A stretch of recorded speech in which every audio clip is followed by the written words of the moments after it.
Good morning, everyone, and happy almost Friday. It's Thursday. It is. I love it. I love it that it's almost Friday. My name is Howard Pinsky, Senior XD Evangelist here at Adobe, joined by the one and only Josh Iwata. How are you? Pretty good. It's been an eventful morning in San Francisco. It's been fun. Earthquakes, storms, lightning, thunder, and our servers are kind of going wonky today. It's been fun. If you are joining us, you're not on Behance probably. I'm gonna make fun of the situation. They're doing some maintenance this morning. So we're actually on YouTube right now. So if you go to youtube.com/Adobe Creative Cloud, we are there. There's also a ton of videos there, so you can go check that stuff out. A lot of XD stuff, illustration, Photoshop, anything you can possibly want, it's there. And I believe we're gonna be doing the chat and win probably today. Maybe, possibly, who knows? Stand by, we'll figure all that stuff out. But the schedule, so we have Josh Iwata right here with me at 9 o'clock a.m. And then right after that, Hiba is here with Melody, designing some cool Fortnite stuff. And then Christine is back at 1 o'clock with me, finishing up her scuba diving app. Can you believe this is the last day? I know, sad. But it's like in some ways the most exciting day because it's when all the work, all the planning, all the wireframes come to fruition, and then we see like full designs. Yeah.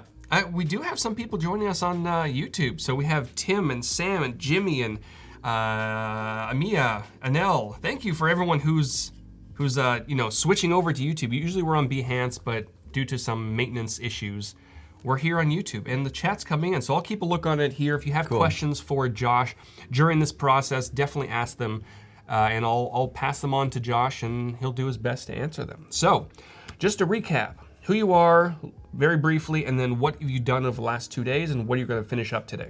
Okay, so I'm Josh Iwata, UI UX designer. This is real quick, kind of my path, career path from illustration to web design, and eventually UI UX design. I helped start a product called Setmore.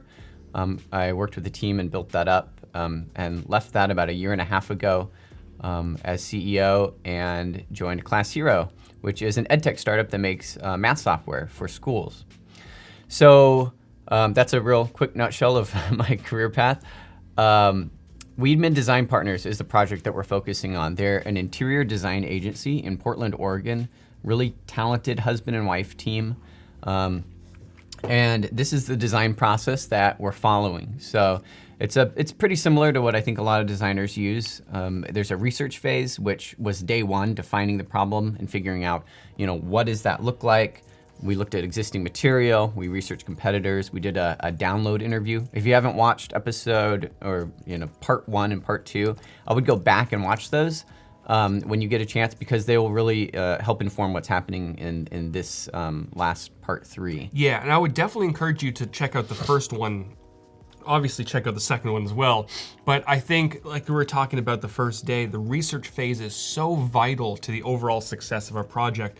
Not only will it help you get all that information that you need to really complete the project, but it's gonna save you a ton of time, so you don't have to go back and forth consistently with the client, which, I mean, I've run into issues before where it seems to be going okay, and then you reach out to a client, they either have a ton of feedback or they just go radio silent. You don't hear from them for like 3 weeks. Yeah. And you're wondering what the heck is going on. Yeah, exactly. So I think that's been one of the themes throughout this, for me, has been that each stage of the process, even though it might seem unnecessary at the time, it saves you a lot of time and mental processing in the next step. Because once you've built that foundation up, you don't have to think about those problems anymore. Now you can focus on the problems in this stage, in the wireframe or the design. Totally. Phase. So this is their existing website. These were some of the questions you could ask during your download interview or during your research, which is what's not working, what's the biggest misunderstanding, what is working, and what does success look like. These were some of the answers when I did that download interview with this client, because this is an actual project with a real client that I'm working on right now. And these were some of the issues. Was the brand wasn't presenting creatively enough. Clients didn't understand the depth of their capabilities. They didn't know the difference between interior design and decoration, which there is a difference. And the success was they want to get hiring clients with more complex projects that really, let them flex their muscles and creatively and show what they're capable of. We have someone on YouTube saying, using Keynote instead of XD for the presentation, tisk, tisk, tisk. Well, I would say the right tool for the job. XD is not a slide. Although all of our slides You're like, internally, actually it they're is. all XD. They are? Yeah, because with auto animate, it's kind of like Yeah. Magic Move in Keynote. It just True. does these really cool animations. And actually, the team, I think Hoyle was kind of spearheading that, did an amazing presentation at Adobe Max, all in Keynote, and it was mind-blowing. So Wow. it's, yeah, Okay. it's it doesn't have the the pages kind of organization at the moment. Yeah. But with the artboards and everything and the auto animate, you get some cool stuff. Next one time, day. next time I will do it in XD Yeah. for the purists out Do there. it for the YouTubers. So this was during the phase 2 block frame wireframe. This was my little graphic of showing I love this. block frame to wireframe to mockup, and it's really going from low res to high res, right? And this is what that looks like with actual graphics in there. This is from a previous project showing. Have you posted that anywhere, or are you able to, or Which? the one with the Marios? No, Which one? I haven't posted that. Oh, okay. Can you? Yeah. Okay. yeah, I could. would love to get that blasted on Twitter. Cool. Yeah, I'll share it with you. Yeah. For sure. I think it's really cool. It's a really interesting way of taking on that, the different phases. Well, yeah, I think because you hear people talk about low fidelity, high fidelity. It's like, what does that mean?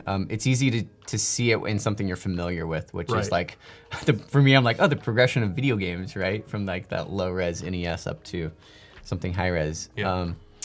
And then yesterday we went over mood boards, and we finished our wireframes and we went through mood boards. This was an example from a previous client, and that left us, well, let me find the mood boards here. And we did 2 different concepts. One that was modern, elegant, and sophisticated, which was taken from the chat. The other concept was bold, chunky, and creative. And then we had you guys vote on them, and it appeared just by looking at the chat streaming that concept 1 was I think so. the winner. And so I said I was gonna go back to the client and talk to them and see what they preferred. And the verdict was actually concept 2. Oh, interesting. Okay. Yeah. Wow. Which was a little What a surprising, twist. right? I know. And that's funny because that was the exact same thing here. Like, we did the vote yesterday in the chat, and the chat overwhelmingly liked open over strong. Yep. But then when I showed it to the client, they liked strong. That Those was the winner. Portland people. You just never know. The Portlanders like the Portland brand. But you it know? really goes to show the importance of mood boards, because you were kind of talking about this yesterday. You can just show them one of them, and they'll be like, "Yeah, it's fine. Let's just do that." But they might not love it. Yeah. And now they Absolutely. hopefully love the one that you came up with, the second one. I think that's kind of our job as a designer, is to help people understand what they like and what they love, and what helps solve their problem. Because if the problem with offering them just one solution is they might think, well, that's better than what I have, so yeah, let's just go with that. Right. But it really may not be what best represents their brand. So for me, giving them 2 concepts, and 2 concepts that contrast each other and look different than each other, I think is important. If you get them too closely, like a green and a gold, but they're basically the same, Yep. that's not helpful. And so the process we went through was we used some adjectives to describe what we wanted the mood board to look like first. That was the first step. Then we defined the color scheme up here. And then we started dropping in photos, and then lastly chose a font that would match. So to me, that's the process that really makes sense. And I don't go, some people go a little more broad or crazy with the mood boards. I tend to keep it pretty simple. This was a template that I created that was, for me, it shows a little bit of UI, it shows photography, and really, again, the whole point of the mood boards is to give you a feeling when you look at them, and to give the client a feeling of what their brand could be like if you went that direction. So they shouldn't be something that take you too much time. You don't want to commit too much time, and clients don't really want to spend too much money on them, but they really help with that next phase, which is the mock-up phase. And that's what we're going to be moving into today. Exciting. And then hopefully some prototyping of linking that all up. So these are the wireframes that we went over. And a lot of people in the chat are definitely saying that they like that red highlight. It kind of separates. They like that red. Okay. Yeah, it's a nice Good. touch. Good. These are the wireframes from yesterday. We were focusing on 4 pages, even though there's more than 4 pages, for the purpose of just the stream and time constraints. This was our home page. This was built off of our block framing, which let me show that real quick. Let me close some of these ones. People in the chat are asking us to wave our hands. I don't think they believe that we're live. They don't think we're... No. There we go. Unless, you know, we could be very smart people and assumed... Like, okay, they're going to ask us to do something This on could be screen. all part of the pre-recording. It could be. They'll never know, I guess. We have Adobe Sensei planned out the entire stream ahead of time. It knows exactly what the chat is going to ask at what time. It's a built-in intelligence. Yeah. That's like when you get an ad on like a social network and you're not sure if it's listening to you or if it's predicting your behavior, you know? So like that, you'll never know. Is it live? It's a creepy world we live in. It's creepy. I think the latter is actually worse. If there's like predictive algorithms that are like, you're gonna have this conversation today, we're gonna serve you this ad. Yeah. I'd rather it just be listening to me. You know what's gonna happen if it hasn't already. Yeah, exactly. Yep. Okay, well, with that bit of fear-mongering, so these were the block frames from yesterday, and you can see it's really just laying out it with one word or two words what these sections are going to be. The point is not to lay out actual content. It's just to lay out actual UI elements. It's just content.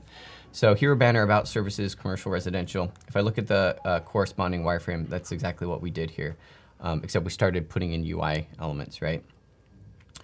So the goal today is to now use this plus our mood board, which I just closed because I forgot we do need that, and combine these two together. So I'm gonna copy this mood board because concept one was the winner. And then I'm gonna paste it over here. Let me move this down because we don't really need to look at that. Oop, it didn't paste where I wanted it. Okay, so our mood board is here now, and this will help guide and inspire what we're doing here, right? Yep. So I'm gonna go in, the first thing I'm gonna do before I touch the wireframes, and this is what's really shows the power of character styles, is I'm gonna go in and based on this mood board and the fonts that we chose, I'm gonna update my character styles. And it's gonna be very satisfying because you'll see that it will then update all of the wireframe. Oh, before I do that, I should not just overwrite my wireframe file. I'm gonna save this. Can I do, I need to duplicate it. Is there an easy way to do that? You can save as. I thought that's what I wanted to, oh, save as, that is what, yep. So WDP. And if anyone missed that magical trick that we showed off yesterday, you can, in XD, you can select an entire artboard and simply press the plus buttons beside colors and character styles and symbols, and it adds everything. It's so satisfying. I can do that all day. In this particular case, we want to go in and change the existing character styles so that it updates the mood board. So I'm gonna go in, and the fonts that we chose were Apple SD Gothic Neo. I'm gonna go into, oops, I clicked the wrong thing. Right click, edit. I'm gonna change this to Apple SD Gothic Neo. And I want it to be heavy. Okay. Did that update? That didn't update. Oh, does it not update the existing? It should. Interesting. Well, let's see. This is. It might have been somewhere else. Maybe it was. This should be. Is there a way to see what character it's using, or character style it's using? No. Oh, there is actually. You can click on here. Oh, you can right click and then. Sorry.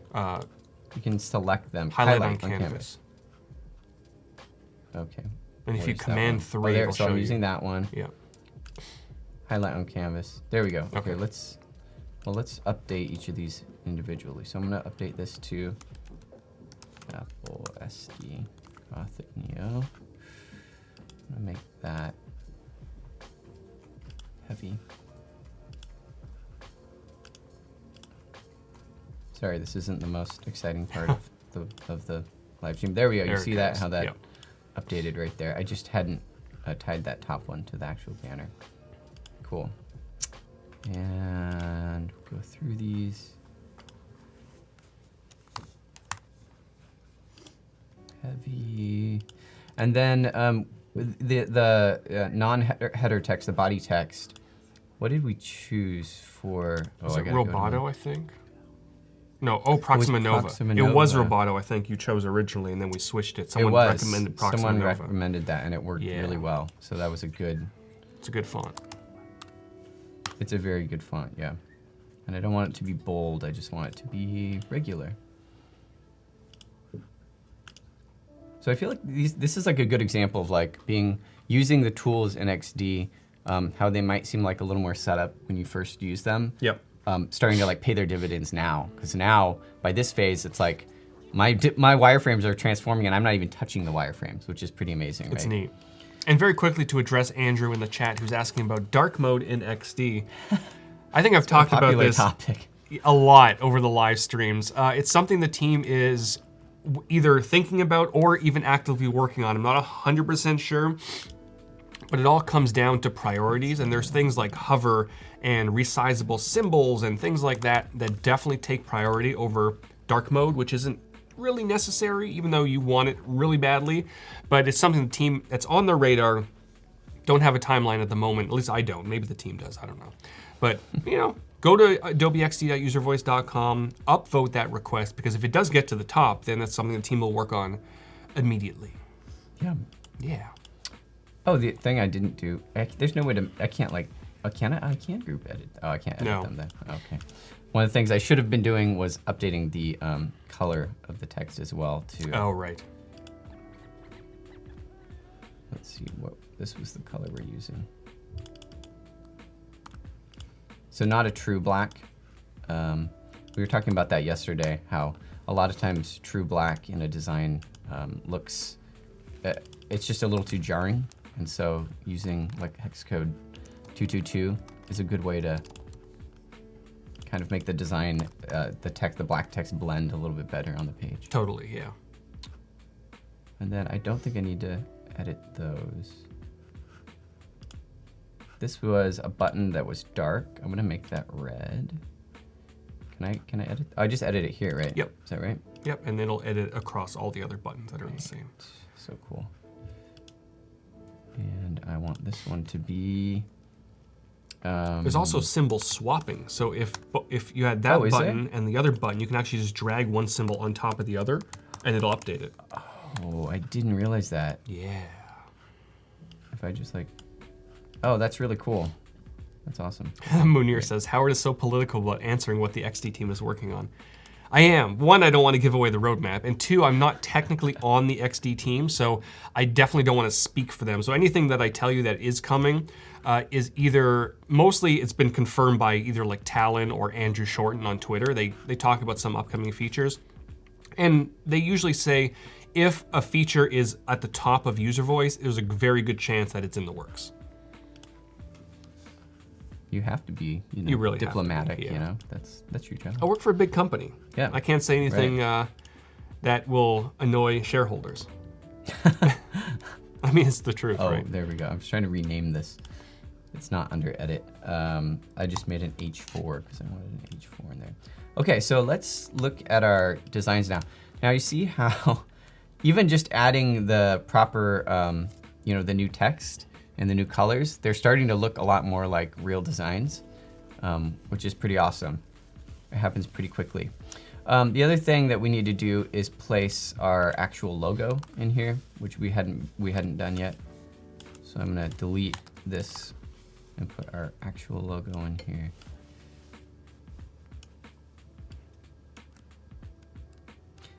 A little tip, if you hold down Alt and you have an element highlighted, it will show you the distance from different elements on the page, whatever you highlight over. So if you highlight on the canvas, it'll show you I'm 46 pixels away. I want to be 40 pixels away just because it'll look nice to add some spacing. So this is an example of kind of going off the grid. I know I want this header to span like the full width of the website. I don't want it to be contained within the grid like some of the content. And then I want this one to be 42, so 40 also. And I'm gonna update my menu text to be Proxima Nova.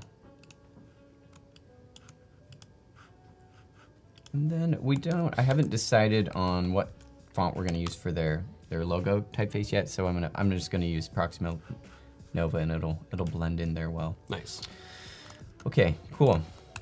So the designs are already kind of starting to take shape. It's really coming along. Right? You just nailed it yourself. Just adding those colors and adding the right fonts just completely transformed it. You even have pretty images in there yet. I know, right? That's where things are gonna get fun. Yeah, exactly. So we're gonna start dropping images in, and that's really fun in XD. It's made me really appreciate how you guys handle image handling. Maybe that's because you're coming from, you know, the Photoshop world and you guys understand that, but the ability to drag and drop images into the design and have them automatically cropped and positioned is really amazing. Although when XD did originally come out as Project Comet, and even XD 1.0, dragging images into Photoshop was not very good. They didn't have frames at the moment. They only added frames, I think, at Adobe Max. Really? So I think kind of XD might have pushed them in that direction. I think there might have been other applications that did that. Maybe InDesign, I think. But yeah, I love the way XD handles images and grids and stuff. It's really awesome. Yeah. So I think I want this header to go all the way up here. And what that's gonna do is we're gonna drop a photo into the background, and we're probably gonna have to like invert the black here to white once we drop a photo on there. Yep. But I think we should just go for it and start like dropping photos in. First, I'm gonna replace this W too, because that's bothering me. We had this red W here, and I really liked that pop of color. I'm gonna put it here, and I can already tell that it's gonna make me wish I hadn't made these buttons red, so I might reconsider making this buttons red. And this is part of the trial and error, is as you start to layer in elements, you'll be like, oh, that doesn't work with that anymore, now I have to change that, and that's okay. Like that's even the best designers all do that, right? Yep. Okay. Okay, we're gonna start looking through some images. And what I really like too is that, so if I drop in an image here, I put that image in, and in a lot of other programs, if now I want to put a different image in to try it in, it starts like stacking all my images, and it increases my file size a lot. I've had files that were huge files, and when I went and looked, it's because there's like 5 trial images beneath the one that's really showing. Yeah. XD doesn't do that. It actually swaps out the image, It does. and it keeps your file sizes small and your workspace really fast, which is great. And here's a quick pro tip. Sometimes those images you might be working on are absolutely massive. They could be like 5,000 pixels wide, right? Yeah. XD will handle it perfectly. But because XD embeds those images, it's gonna crank up the file size like crazy. There is a plugin, I think it's called Image Optimizer or something like that, that if you're okay with the way the image looks, you can run that plugin on that image. And it's essentially going to like remove the areas outside of the mask and kind of resize that image downwards a little bit, so you can have a 20 megabyte file go down to like 3. That's awesome. Yeah. That's great. So if you don't have Photoshop and you don't want to resize it separately, you can just use that plugin to do it. That's nice. Yeah. That's for free? It is, Get yeah. that? Yep. I need that plugin. Yeah. I would say though, to be careful when you edit photos if you're handing them off to a developer, because many times something like this, you know, most people's screens are quite a bit wider than 1280 or potentially wider. That's true. And so leaving a high-res photo in there with the edges on it, many times developers want to use that bigger photo so that backgrounds can flex and grow with screen sizes. That's a good point. Yeah. So just be aware of that, because it might make more work for you later when you have to re-deliver things to that developer. We have a question. Question for Josh from Andrew. How do you get past the argument of red buttons should only be really used for cancel or error? Interesting. I think it is true that, whatever, that's part of kind of color theory as well, like are the colors that you're using, do they have strong connotations with them? So, using a octagon shaped red button would be probably bad if you wanted it as a play button. But I would agree, red can a lot of times mean stop or halt or cancel. But I think it does depend on the atmosphere of the design you're creating. If you're consistently using even a red button in a way that does not signal to the user they need to stop or cancel, I think you can get away with that under some circumstances, particularly on a website. If you're going to use a red button in UI of an app, I wouldn't typically recommend that for sure. And I think there's a reason that you don't see that in UI very often unless it is for cancel or stop. But I did also just remove the red button because it was a bit hot and a little too much for the design. So you can see I dropped this photo in here. What do people think about the photo? What do they think about the black on top of the photo? I have strong opinions about it, but I kind of would like some feedback on what you think works and what doesn't, or maybe none of it works. So that's photo 1. I'm gonna drop a couple more in and see how they look with this kind of setup. What do you think, Howard? I think the other one blended better. This one, it's kind of blending in with some of the grays in that image in the background and the chair. You see all this busyness here, and if you squint, it kind of just looks like an ink blot. Yeah. That's one of the problems I think that you run into with text overlays on photos, and it really does require you like going through and sometimes editing the photos and seeing like, should I lighten this area? I think that's not cheating. Like you can do that for banner photos. A lot of times I have to lighten them up a little bit or something. So I'm gonna, even doing things like this, I'm gonna use the new flip feature. Ooh. See, that doesn't work. There's a big TV there. So let's keep going. TVs. I know, damn TV.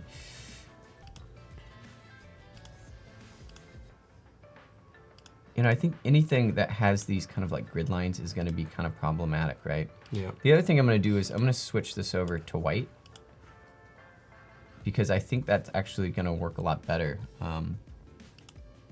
Maybe not in this photo. Not in this photo, for sure. In general, it might. In general, I think it'll be better if we find a photo that is a little darker and will give us, let us use white text. Because black text on a photo typically can be problematic. It's a bit tricky. This image I'm using, by the way, is a Google icon. It's Google Material Icons, which has a big library. But I think Adobe has their own. Do they have their own icon library, or is it just a plugin? Kit. There's a few kits. Kit. Yeah, we have a few kits, and I believe that Talon mentioned yesterday on Twitter that by February they want to release the Spectrum design system that we use. Oh yeah. Publicly. Wow. Yeah, he mentioned something about that on Twitter. Really cool. I'm gonna be looking forward to that for sure. Yeah, sometime in February. So you see, a lot of these photos they're very busy, right? They're a little much. There was one particular one that had a lot of dark on it. It was this one. That one could work. This one could work pretty well. That one is closer. That's not bad. Sure. It's getting there. I'm gonna experiment a little bit. I'm gonna grab this. I'm gonna make it bigger. I'm also gonna. You see how this competes with the white here and this grid. I'm gonna try flipping it and seeing if that, because you have to be careful if there's a photo that has text in it. Right, you just flip the text and it'll look backwards. You'll flip the text and it'll look backwards.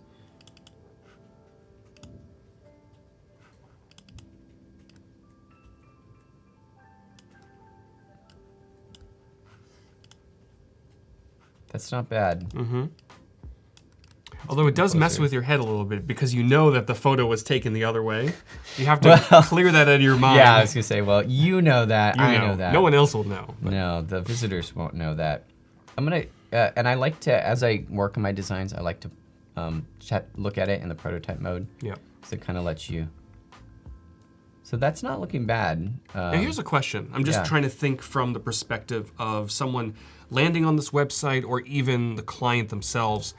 The whole, the theme of the website is interior design. Yeah, true. And at the very top, you have an image of a bunch of chairs. Yeah, that's true. What are your thoughts on that? Yeah. What did the chairs have to do with it? I don't know. Oh, that's what you're saying. No, yeah. I mean, that's so what a user might think. Part of like, what this doesn't look like interior design. Is they do a lot of exterior work too. Okay. They work on whole building facades, like they did, and put all this together at the front porch, the system of all this for this industrial building. But I think it's a good point. Like maybe an interior would make more sense to have on there. I think so. But who knows? Let's keep looking. Sorry, I'm just based throwing on curveballs Howard's at you recommendations. I'm sorry. No, that one's not bad. That's not bad. It is readable. It is readable. Let's flip it also and see what that looks like. That's nice. I don't hate it. I can still read it. One of the things you can do too is, that I sometimes use to cheat a little is, I'll put an overlay. Oh, I don't think, can you do? Gradient? Yeah, but you can't do different types of opacities yet, can you? You can, yeah. If you go to linear gradient and you move the little handles so it's like horizontal, and then you can change the opacity of each one. Oh, but I can't say multiply. Oh, no, Correct. There's no blend modes. Oh, no blend modes. Okay. No. Although Talon did design what blend modes could look like in XD last week, so. Really? Might be something that's in the works. Oops. Okay. So I'm gonna move this backwards.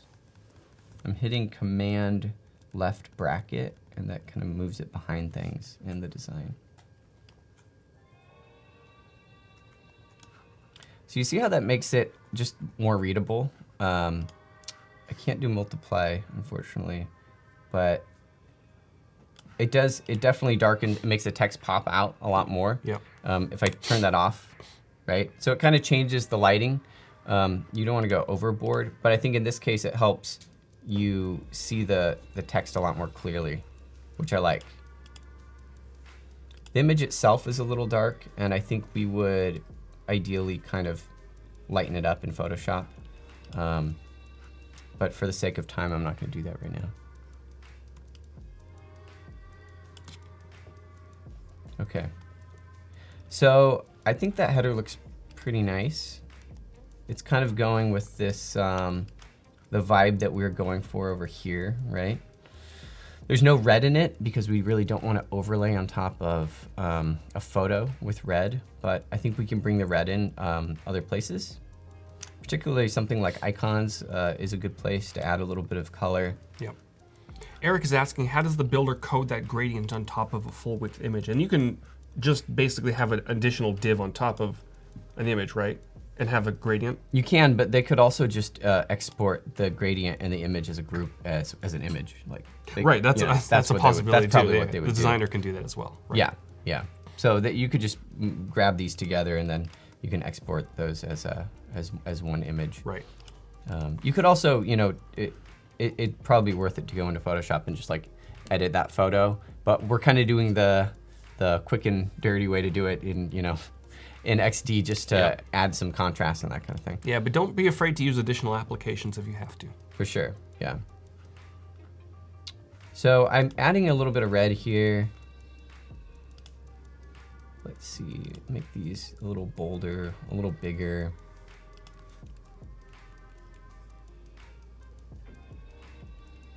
And then I think it's important that you just kind of keep going back and forth to see, like, is this kind of matching the vision board, the mood board, and are we bringing in kind of that look and feel, right?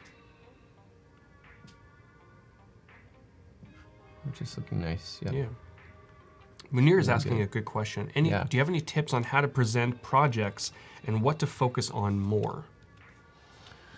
What to focus on as you present? Is that the question? Yeah.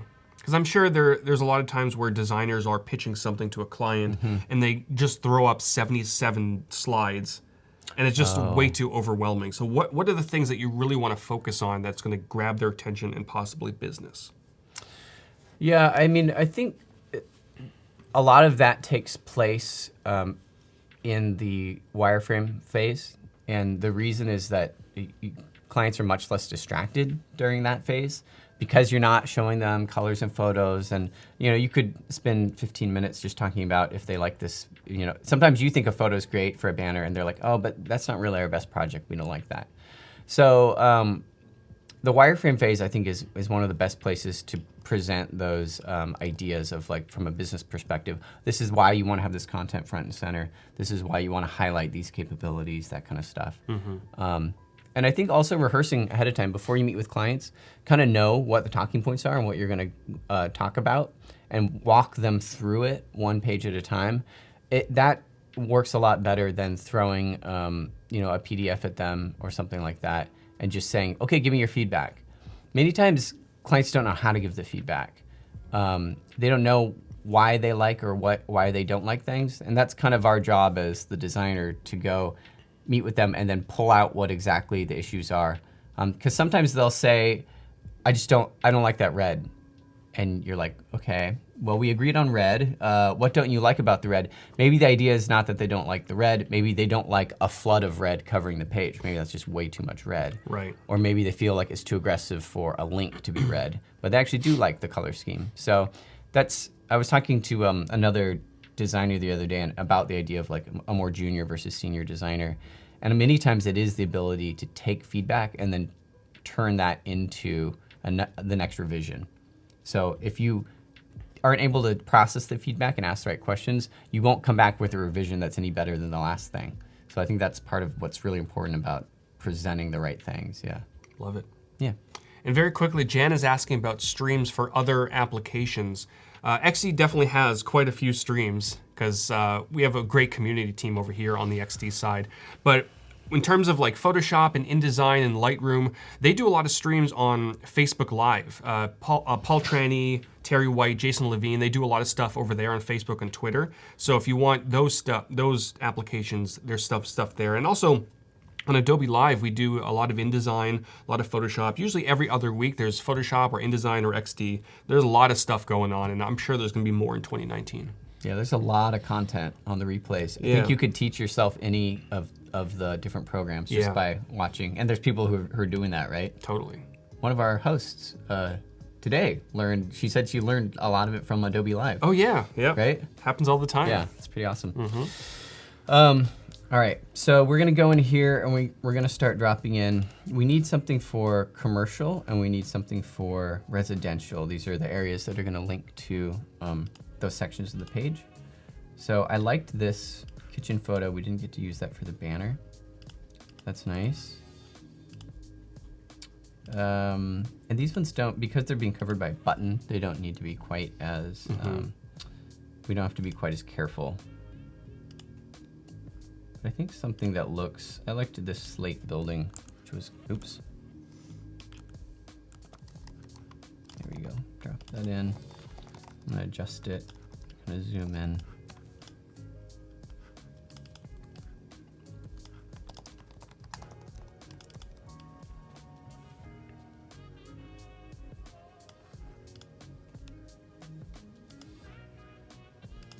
Okay, maybe make this a little bigger.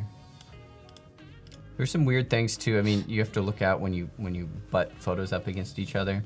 One was, I don't know if you saw that right there, but like this beam was starting to line up with this oven. And it made it look like a weird merged extension of the beam. And those little things are actually kind of important to pay attention to. And that's an area too where a client won't really know why it looks weird necessarily. Like now we're getting this to line up.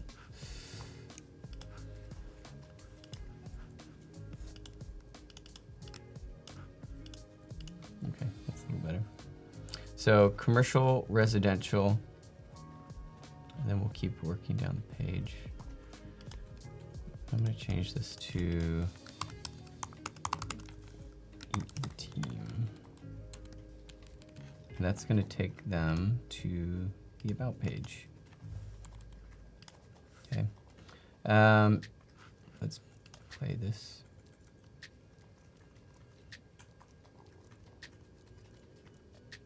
It looks like I have some overlap from my gradient there I gotta fix. Okay, so we're almost done through the home page. I gotta work on this footer. And I had made this footer. The green highlight, does that mean it is? It's a symbol. A symbol. Mm-hmm. But where is it? It must be this, yeah. Could be that one, yeah. Footer.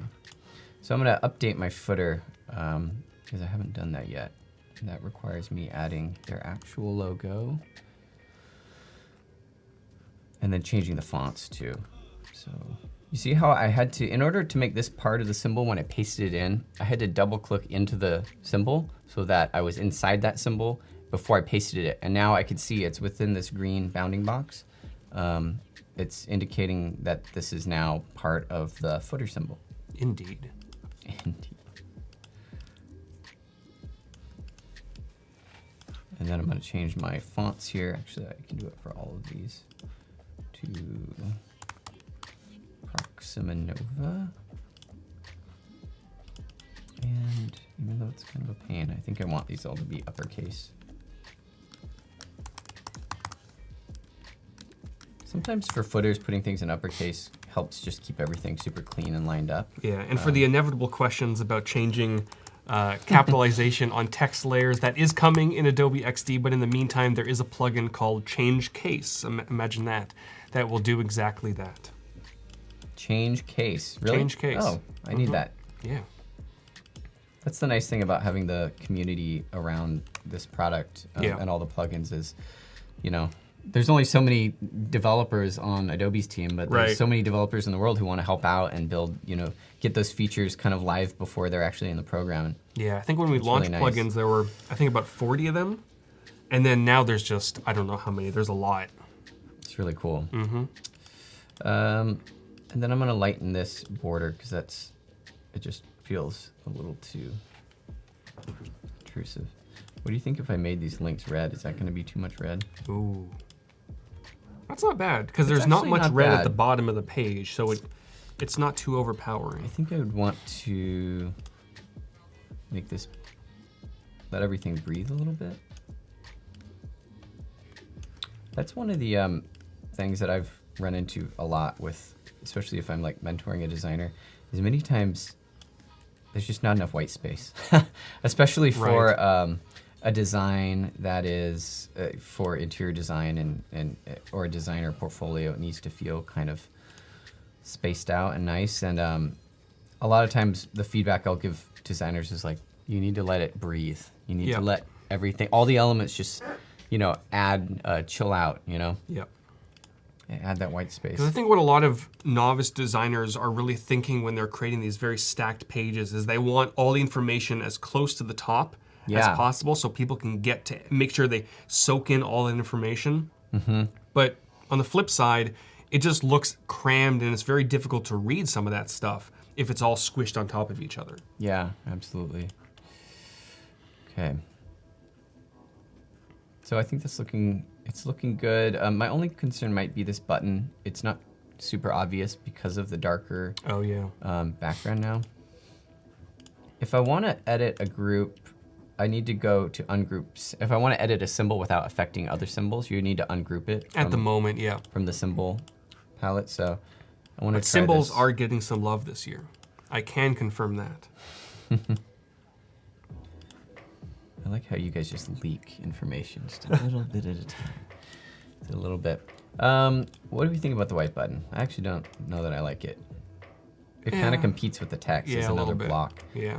You know what? Let's. I would suggest red, but I'm not. I mean, try it. Let's try it. I think it's gonna look way too hot on there. Kind of messes with your eyes a bit. Yeah. Well, you know. Let's leave it for now. Maybe we could turn that down a little bit. That lets it pop out a little bit more. Let's leave it for now. I could be a little happier with it, but that's okay.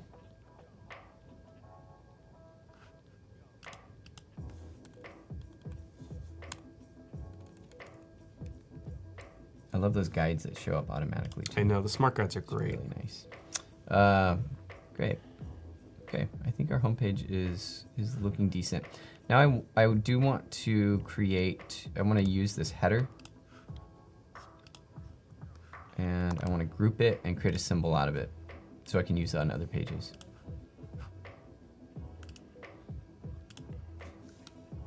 So I'm going to say header white. And another pro tip is that if you get to the point where you haven't edited or renamed your symbols at all or anything in your assets panel, you can simply double click on the name to edit it or to rename it. And then you can use, very similar to Photoshop, the tab key to go down to the next one. Oh, can you? Yeah. No way. I'm going to try that. And then tab goes down to the next one. Oh, that's really nice. Yeah, so you can very quickly rename stuff. That's great. Yeah, because I was like clicking edit. Yeah. It's funny how you just learn certain ways of doing things, even the hard way. Right. And then you're just like, You're that's just so how I used to do it. it. I know. All right, so we're gonna move on to the project screen. Oh, before we do that, actually, I want to update this, which is our little pop-out menu. This one. Jimmy is saying you could make the header fixed and it would make it disappear when it goes into the white. What are your thoughts on fixed headers?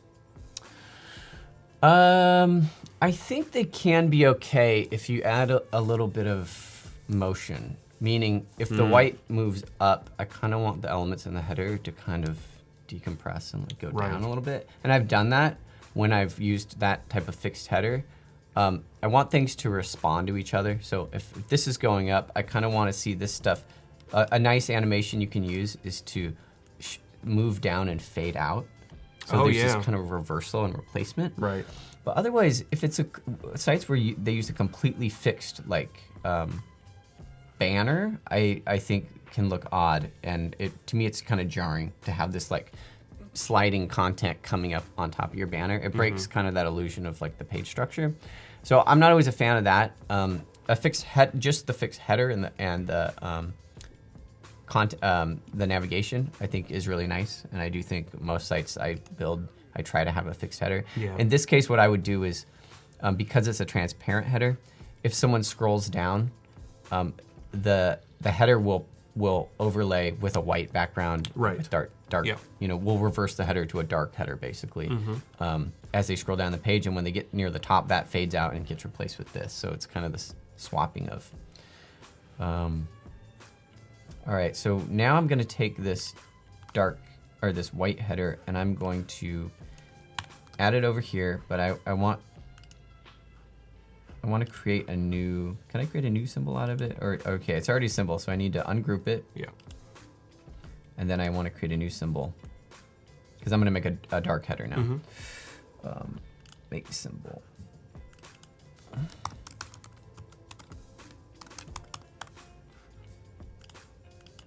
Actually, before I do that, let me not do that actually. You said I could replace. Yeah, that's cool. Okay.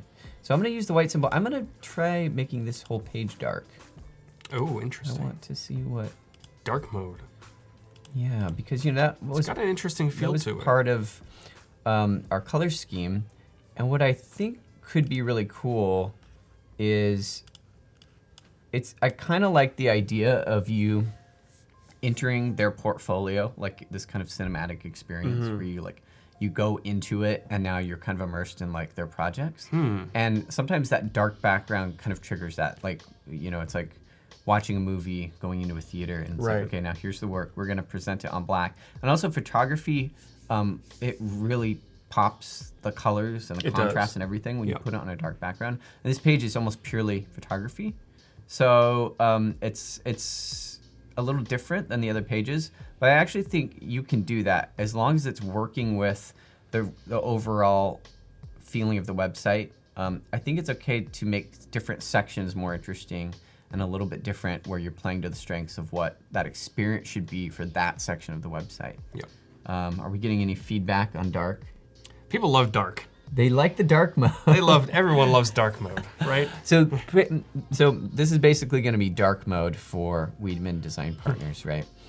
They look like a program like Lightroom or many other photography applications. It's usually pretty dark. And of course you can change it, but who does that, right? Because it really pops those photos. Okay, so I like where this is going. Oh, I was working on this and then I got distracted too.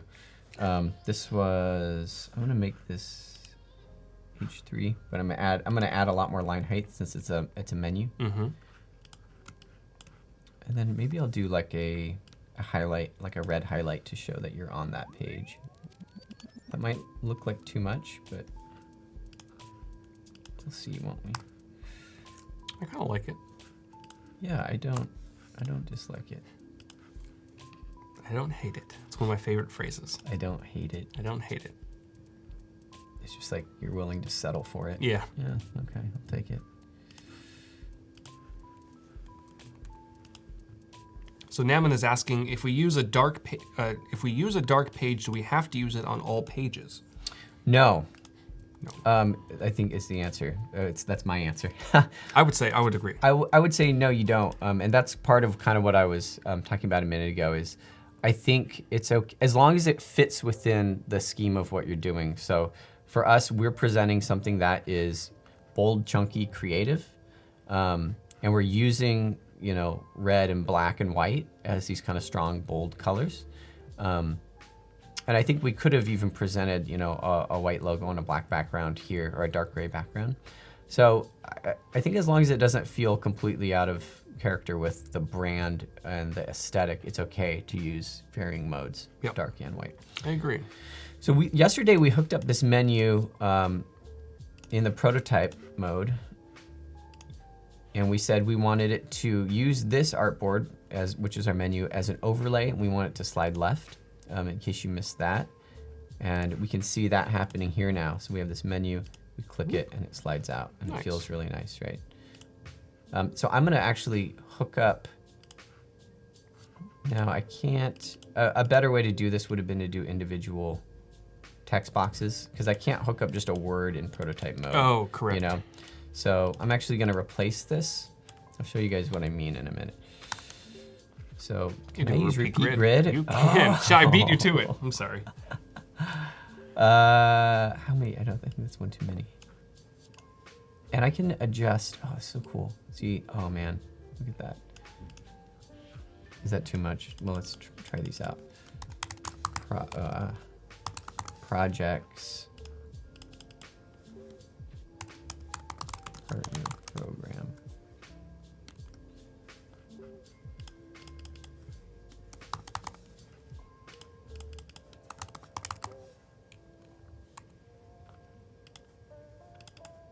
Now, in cases like this, where you're using a repeat grid with a point text and the initial one, so you can, you can basically... Okay, tell me what happened. You can do that.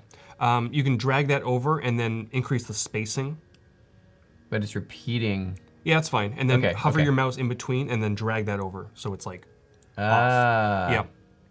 The workaround would be to use an area text instead, and then make sure that the area text spans the whole width of that menu. And then repeat it. Oh, yeah. Okay, got it. I'm gonna adjust this a little more, tighten it up a little bit. 35, okay, and then I'm gonna ungroup and get rid of, and get rid of these guys, because I don't need them. Cool. And you can, even if you're working with a repeat grid, you can still wire things up from within the repeat grid. So you could have kept it if you wanted to. Oh, you can? Oh, okay. But it's, either way it works. So I'm gonna link this project to here now. Right. I'm also gonna link, well, I'm kind of getting ahead of myself. I just wanted to see what this was gonna look like when I transition. Fancy. Nice. Cool, that's nice. I like that transition actually. Okay. So now I'm going to start dropping in some photos into our dark mode.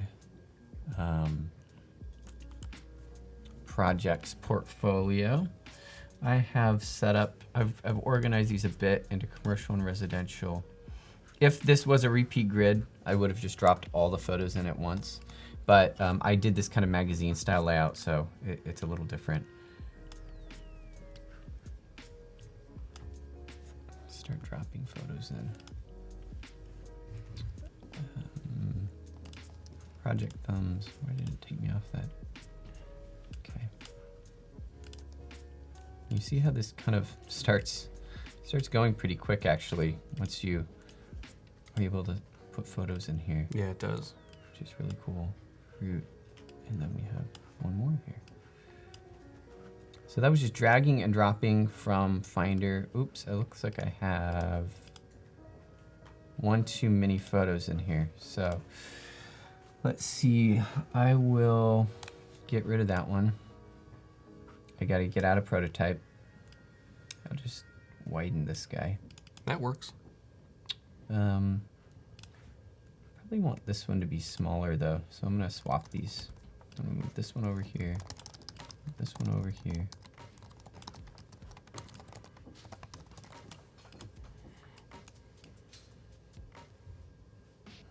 There we Great. I also probably want, this is not, you see how this the commercial overlaps there? And this is kind of the wrong photo for that. I think I'm gonna use, oh, you know what? I guess actually I had the right number of photos there. I'm gonna drop blue sage in there. So there, now that's better, right? There's more contrast.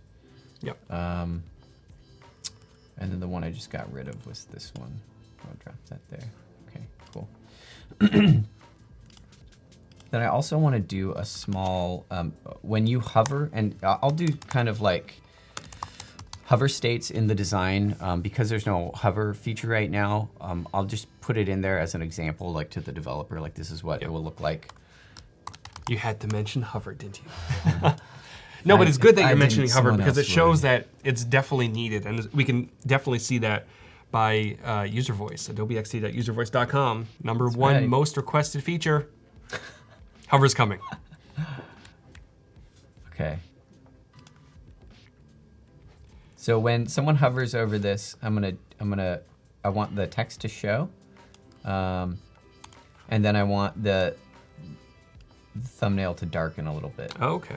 Because I remember, I think in the original website, the one that's currently live, they have this like yellow hover. Yeah. It was a bit much. It was a bit much. Yeah. This is elegant.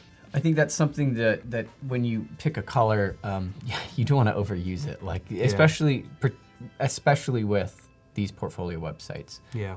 Doing floods of pink or yellow, or they can work, but they can also be a little distracting. So we're gonna use a very simple lower opacity hover. So I just pulled, because there's a dark background, I can just pull this opacity down and it makes it stand out a little more. And then I'm going to jump ahead, and I know that this dedicated project page, I want to use root whole body.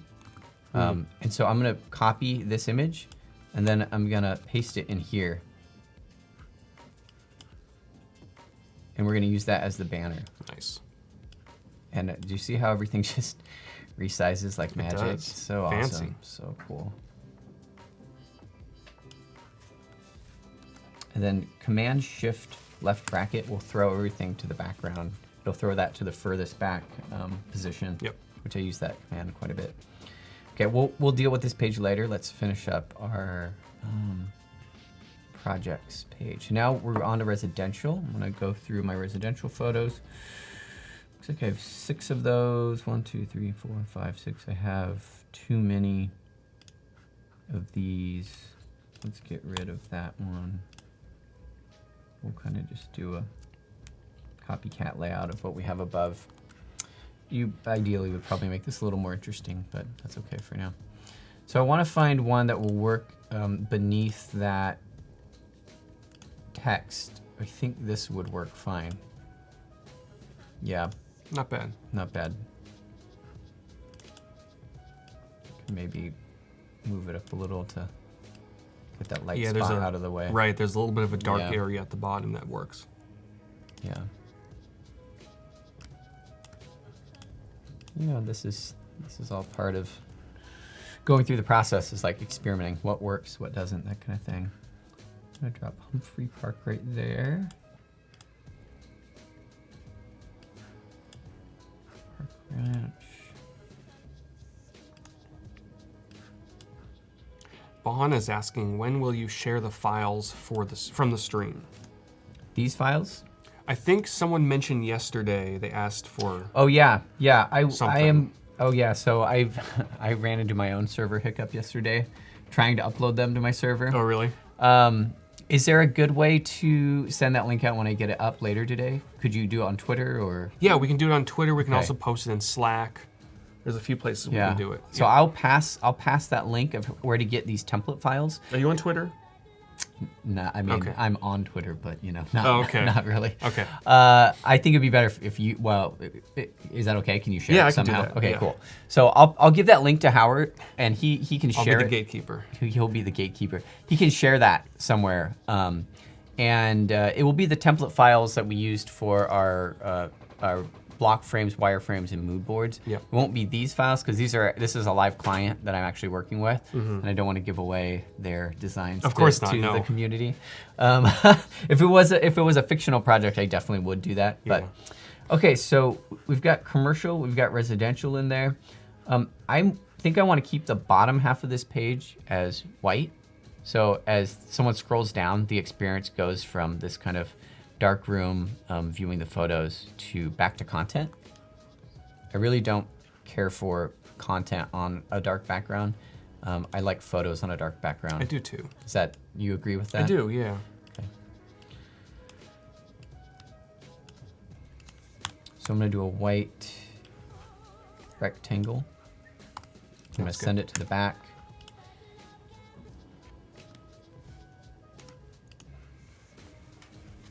And this font and text is already there. It looks like our footer got misaligned.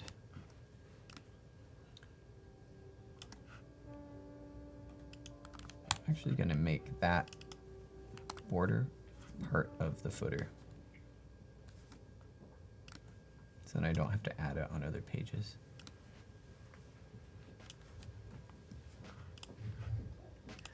Okay, so now you see guys how it showed up here in our footer now. I'm gonna resize my artboard a little bit.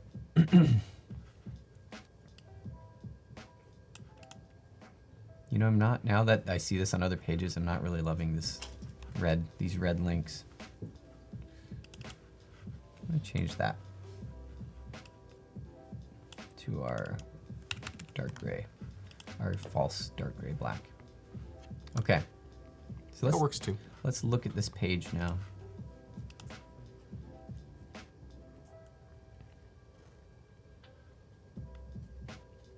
It's not bad. It looks nice. The word commercial I slightly, agree, it's almost there, but Yeah. What could we do to you could change potentially that? bring up that image, make it a little bit bigger so that the chair kind of cuts it off. Let's try that. I think that's a good It's so close. recommendation. That's definitely better. That is better. Yeah. Although you're losing some of the charm of the steer in the background. But that's okay. The other thing we can do is just bring that down a little bit. Other times too, you can sometimes, with white text on top of photos, you can add like a drop shadow that is a big drop shadow. It won't look like a drop shadow. Well, I'll show you guys what I mean. So if I go to the shadow, if I make it harsh, you could see it strongly. But if I make the shadow kind of big and blurred, it almost just darkens the photo beneath it without completely looking. You see how it just makes it stand out a bit more? Yep. Especially on a dark background. You won't really see it as a drop shadow, but it will help add contrast to the text in the photo beneath it. Yep. Yeah, drop shadows are always tricky. But I think if you do them right and then they're very subtle and they're done for a reason, then I think they could work. So I want to hook this up. So some people do like the prototyping phase at the very end. I kind of like to do it as I go because then I can see how the pages connect with each other. Yep. So for example, I want to go from here to here. So we're going from, you know, a photo to a white overlay to a dark. And I like the way that works actually. I think it feels nice. It feels kind of like you're entering into their portfolio versus it just being a separate page. Yep. I'm going to adjust some of the spacing, taking my own advice to let things breathe a little bit. Need to get out of prototype mode.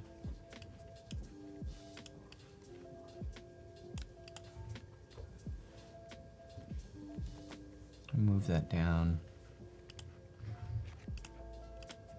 Move this down too. And that's part of the value of doing the prototype is, you know, you get to see what it looks like when you scroll with a limited field of view. Cool. Yeah, I'm pretty happy with that. This could come up a little bit. What do you think? Or do you It's not terrible. It's not terrible. No, I don't hate it. That's the best approval I'll get from Howard, is I don't hate it. That's what I'm here for. All right. Where are we at the halfway mark? We About are an at hour the halfway left. mark. Yeah, great. Portfolio reviews, that's later in the day. Yeah? Possibly not, Oh. because Behance is still sad. Oh, right. Yeah, so Okay. we'll see. All right. If it comes up, maybe. Put on those space helmets. We can put on the space helmets regardless, but Does that We'll see. happen typically in all 3 segments on day Yes. 3? Oh, Yep. it does. Okay, I wasn't sure if it was just the so that's a good afternoons. point. So if Behance comes back up after ours, Melody and Heba will be around to review portfolios, and then I'll be back at 1 with Christine. Yeah. Go to space. Or at least in Christine's example, or Serene, we're going underwater. Underwater. Yeah. Yeah. Subtle drop shadows is how iOS handles white text on light backgrounds on the lock screen. Yeah. Yeah. Oh, yeah. Good to know. Yeah. Yeah, a harsh drop shadow will look kind of cheesy. Yeah. So I think these kind of soft, bigger drop shadows, they help to just build contrast. And I think the current website for WDP has a harsh drop shadow on the first page, and it just looks off. Yeah, for sure. All right, I'm gonna get rid of this header that I had up there. I'm gonna replace it with our white symbol. Okay. You see how it kind of runs into this white areas of the photo? And we want this project, so this is the project detail page, meaning as you click on each of these, we want to show the hero photo that corresponds to the to the thumbnail that you just clicked on. So one of the tricks to make a white header work on photos, so there's 2 tricks. One is to actually just move the photo down and then use a dark header for those interior pages. That's not quite as dramatic. It doesn't make you feel like you're immersed into the environment as much. And with this, you really want to feel like you're kind of in the room. So I would like to edit this by adding kind of that same trick that we did before with the photo in the home page, which is to add a gradient that fades to 0 opacity. I'll show you what I mean. So we'll say linear gradient. I actually want this one to be dark. And then we click and turn the opacity down on one of those ends, right? I don't want a border. And then I'm gonna send this backwards until it's already behind there. And I don't wanna do, I'm gonna reduce the opacity over all of this because I don't need it to be that dark. I'm gonna bring it down a little bit. Yep. But so that really helps, right? Add contrast so that now we can see the name of the website. Yeah. Now, consistency-wise, I think if I'm not mistaken, if you scroll back that way, there is an image, that same image that is flipped. There. Oh, this one. Yeah. Is that something you would keep? Is that a big deal, or is that something that's a very good point, and I am gonna flip it now that you said that. I'm just messing everything up right now. God. I'm sorry. But object flip. I just wanted to demo object You flip. just wanted to demo object flip. Yeah, exactly. But it's a good point, and it leaves me thinking I'm gonna need to steal this kind of darkened background as well. Oh yeah, right. Right.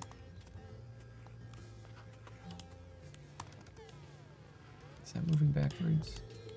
Eric thought Behance was blocked by his day job due to me being on too long. Yeah. Maybe it is. Maybe we're just all playing along just to make you It could be. feel okay. It is blocked. Everyone else, it's fine. Just you.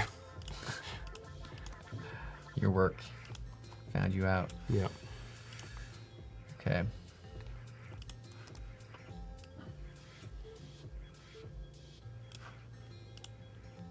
So the name of this project is Root Whole Body. And there is a description. I've put, let's see, where are those? They're in Bear somewhere. I had to restart my computer, so I lost some things. Oh, there it is, yeah. So root whole body. here. Here's my description. And I have the luxury of using real text, which is nice because then I can actually determine, you know, how big does the space need to be to hold that text. Yep. So I'm gonna move that up a little. I need my arrow to be white. And then I'm gonna do another gradient trick because I'm feeling tricky, which is on each of these inner pages, I'm gonna have the photo kind of fade to color. And that will allow for the text in a paragraph to show up better. But I also think it will add some kind of atmosphere to the rest of the page that we can use. So I'm gonna take, I still want it to fade to nothing, but I'm gonna have it start there, and I'm gonna sample from some of the darker places of this photo. I think that's a good way to do it so that it feels nice. Yeah. Because if you don't do that and you just use black, see how it kind of washes out the image? But if I use one of the tones from the photo itself, it looks kind of natural. It can look actually kind of natural. So I'm gonna up that more so it's a little more dramatic, and it'll look like now it's not quite natural in the photo, but that's okay. It's gonna look like a design element, you know.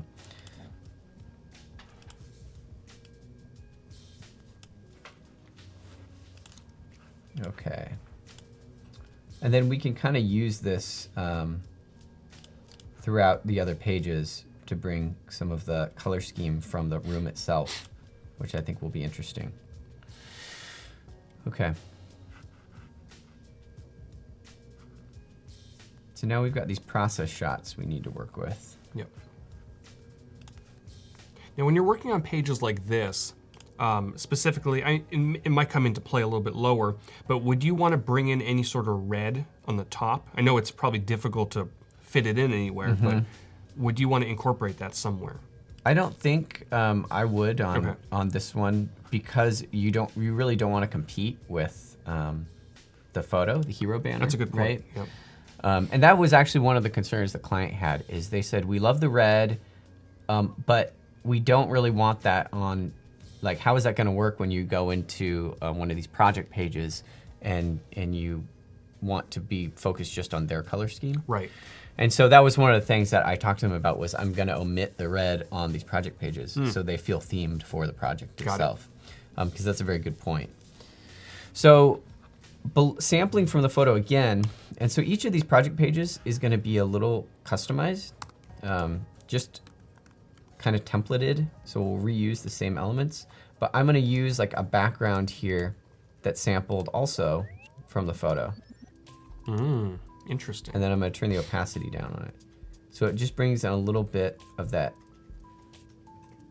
nice kind of warm feeling, right? And if I just had that gray, it would just look different. It wouldn't quite bring kind of that atmosphere. And that's really what you're kind of trying to do on these interior pages, is you want to show the atmosphere of the project. It's a lot like a Behance project. When you go into one of those, they feel pretty immersive now, because people get crazy with, they do, you know, showing their designs and on these like great 3D devices and cool colored backgrounds. And they really, I think Behance, more than any other portfolio website, the work that people do and commit to their portfolios there, it really shows the atmosphere and the feeling of the design so much more than if you were just looking through slides or something like that. Absolutely, yeah. And that's what I love about Behance, because people are using that to actually find work. Yeah. And if you spend the time, absolutely. clients will really notice this. And if they can see your progress from start to finish in a really nice laid out way. And a lot of times the layout speaks more than the actual project. I know. So if I'm looking for a designer to do something and I see a beautiful layout, that's going to attract me. Absolutely, yeah. It's funny because I've actually looked at projects when I'm looking for designers to hire, and sometimes the layouts are even better than the project, because maybe they didn't have the creative freedom, you know, or whatever. Yep. But then you go and you look at the project and you're like, that's not as exciting as like the Behance layout, you know. Okay, so I'm gonna grab some process shots now. Oh, so Jared is asking about the templates again. So just to address that, Josh tried to upload those to his server last night. It was giving us some issues. Maybe they're on the same servers as Behance, I don't know. But he'll provide them to me and I'll upload them somewhere and either tweet them or post them in Slack or whatever it might be. Cool. And then one of the things I've been considering for this is I don't know that these photos are gonna be quite big enough. If I keep them on the grid, they're not gonna have quite the kind of like big immersive feel. So I think for this section, I want to actually go off the grid. And I want to, I want to go all the way to our edges, which we're leaving like a 40 pixel margin for the header. I want to do that here too. Things are getting crazy. I know, and I don't think I need this process header. So if I go here now, it's a lot more kind of, it fills the whole space, especially if this was your full screen, right? Yep. It would feel more like you're looking at a wall of photos versus before when everything was on the grid, it doesn't expand for those big monitors. You're right. And we want the photos to take advantage of the big monitor, right? So I'm gonna drop some process shots in here now. Let's go into, I've got my photos organized by the projects that I'm working, that I'm gonna be displaying. You're so organized. Mine would just all be in one folder and I have no idea where anything is. Or they'd all be on the desktop and just look at everything exploded. Well, that is how the client delivered them to me, is in one giant folder, and they're like, do you want me to organize these? I was like, yes, but I'll do it, it's fine. So we've got all these cool, let's use the slideshow feature because that works well. We've got all these cool build-out photos. I mean, you could see there's Ariel and there's Travis, but you can really see that, you know, they're not doing picking out paint. They're like managing the construction, the build-out. They do a lot of custom furniture building. So these, if you just saw, you know, this versus this, you wouldn't realize how involved they are, right? Right. Like, they're really involved, and this was a big project.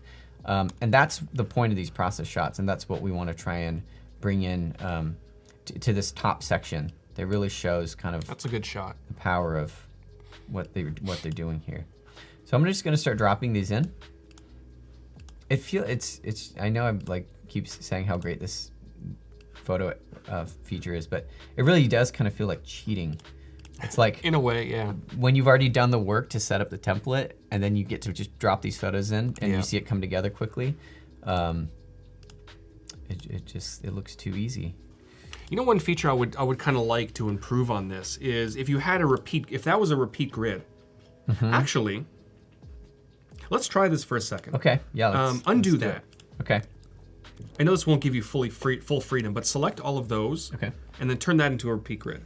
I didn't know you could turn things into a repeat grid. You can. So now it's a repeat grid. Now select 5 photos and just drag them in. If this works, I'm gonna be... It won't let you rearrange them, so you can't choose exactly which box. It goes by... Do I just drop it anywhere? Anywhere. Anywhere. Oh, it didn't work. Oh, it didn't. Because it thinks of it as one group that's in the repeat grid, right? Okay. Is that why? Well, I thought I was clever. I'm not. What if you... Well, oh no, you can't. I was gonna say if I repeat grid one rectangle and then I change the sizing, it'll change it for all of them. It will, yeah. So So that's some something feedback. to think about. Yes. I think it would be really nice if I had a bunch of rectangles in a group. I could drop things into That's the what I group. was going to say before I kind of shifted gears. But yeah, I would love to see that. If there's rectangles grouped or shapes grouped, then you can... Right. Maybe that feature will come sometime soon. AdobeXD.uservoice.com, recommend it, upvote it, do all the things. And you really should do it because I was talking about this with you yesterday that, you know, I didn't realize until I started working with Adobe. I just assumed as a big company, you know, maybe they don't really listen to their users or no one's really, you know, hearing the feedback, but you're actually really reading the feedback, listening to the feedback. You're like, you know the features your users want, which is really impressive for me to come and experience and be like, oh, you guys really are listening to all the feedback users are giving you. It is really cool, and that's kind of one of the things that really drove me to work on XD, is that even before I became an employee, I was doing some stuff with XD, just tweeting about it once in a while, and you know, senior management at Adobe was just liking and responding to things. Yeah. You don't see that very often. And then of course, user voice, which is what the management team and the product managers like directly use to prioritize roadmaps. Yeah. That's why hover's on top, that's coming. Micro interactions used to be on top, that's here. And if users want feed or improvements on auto animate, those will come as well. Yeah. So our attempt at I failed. adding that, sad. But I'm gonna start dropping in. Let's drop that in. Let's see, what was I using? We had this one nice, that's a nice shot too.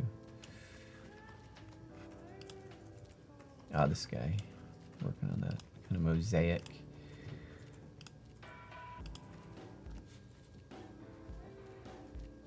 Maybe one that shows them working with the team. And I have some plans here too, which I think could be kind of cool to use. So they do these really nice 3D renderings too. Isn't that cool? Ooh, fancy. I mean, they're very close to what the end result ends up being. Like it's actually kind of hard to tell when I first glanced at that. Was it a rendering or was it real? Wow. Actually, speaking of something like that, next week, Jesus Ramirez is going to be right here on Adobe Live, and he might be touching on some Adobe Dimension stuff. And he's done some amazing things with Dimension, kind of in that ballpark. Really? Yeah, really realistic. Check him out on Instagram, Twitter, and Facebook, I think. He posted a bunch of stuff. Actually, I'll while you're doing that, I'm going to find something that he posted. Yeah, sounds good. So we've got some process shots in there. You know, we could add more. I think you could kind of keep going with the section and make it even bigger if you wanted to. But I'm gonna line this up because it's bothering me. Oh, no, that's not what I wanted to do. I wanna line this up. But I think the whole point is just to give a good feel of what's going on before and then kind of have that dramatic after, right? The other thing they had here was they did mood boards as well, which I thought was really cool. So this is kind of the interior design version of mood boards. This one, yeah, which I thought was really cool. Oh, interesting. Because it really informed kind of the look and feel of the spa. You've got kind of Japanese art in there. You've got this like mosaic. You've got natural warm food. So I thought that was interesting. I mean, maybe we should use that too. So let me hop back. Let me hop over to my screen for just a second. Good. And he posted the final version on Behance, but can't get there right now. Oh, right. I was like, however, he did post this on Facebook, and this was created all in Adobe Dimension. Right? This is crazy. Look at this. And he shows like a non-rendered version. Whoa. Yeah.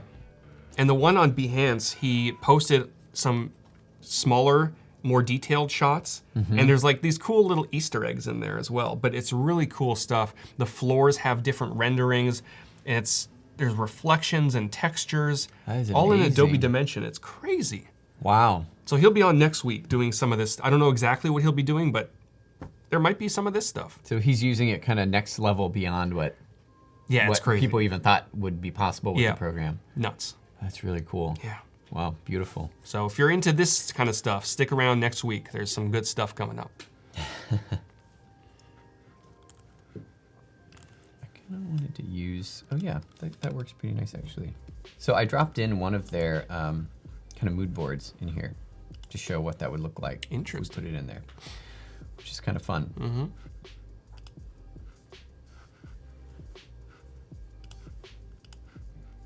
So I want to push play on the prototype to see what that looks like. Very cool. It's really giving us kind of a feel of what that build out and some of the plans felt and looked like.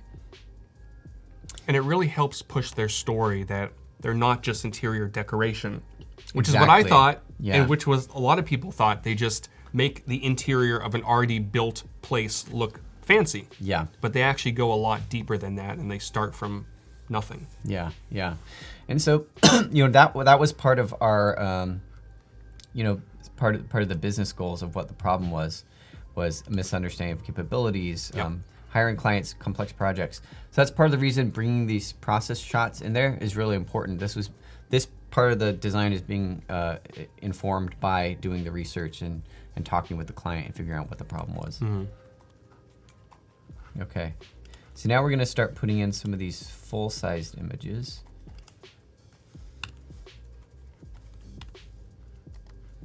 And I'm gonna get rid of that header because I don't know that it's necessary. You're gonna be able to tell.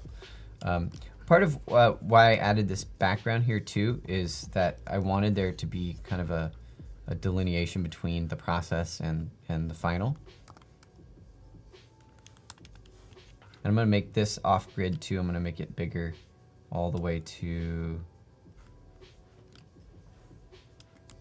that 40 pixels from the edge. And that's gonna make these big immersive images. I need to get rid of these little mountains so they don't get affected by the, when I drop photos in. Right. Those are just kind of my placeholders. Poor mountains. Poor mountains. Oops. There we go.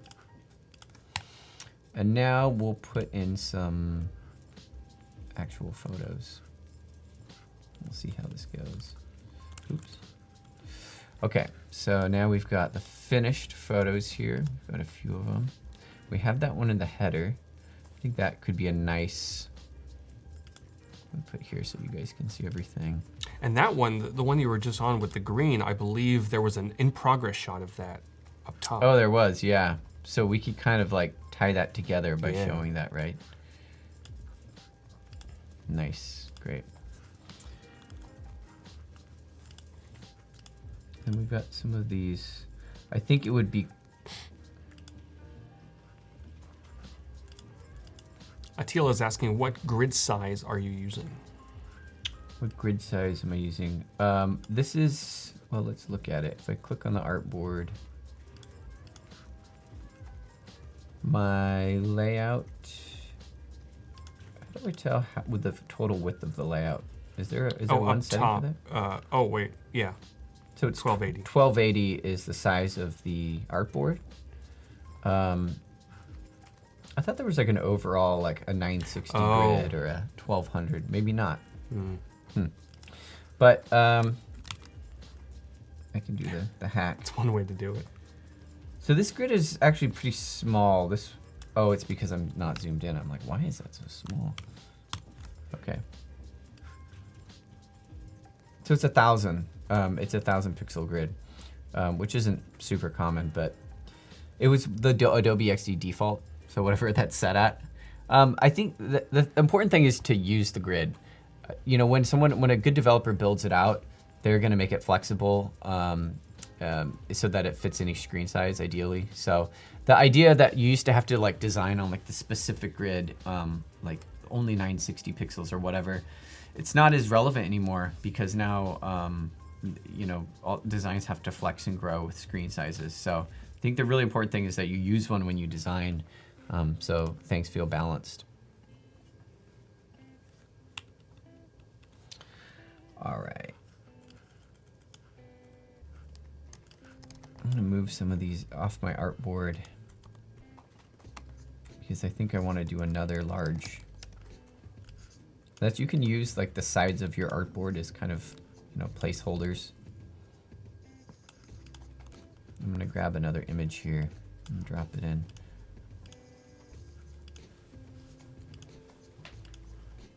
Maybe this, maybe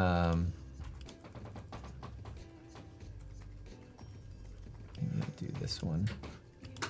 And then I'll use these smaller images for some kind of more detailed shots. That and the outdoor space.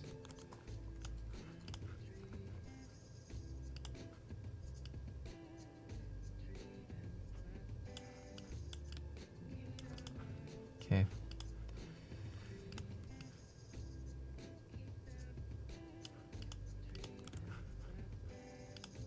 And then I'm gonna grab, these are the kind of, I'm gonna reuse these guys because these ones don't need to be quite as big. They're kind of detailed shots too.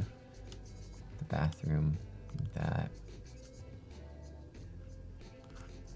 And I'm gonna maybe divide those with a big one in the middle there. Sometimes you have to zoom out really far to You're working adjust on big your pages. artboard sizes when they're large pages, Yeah. right?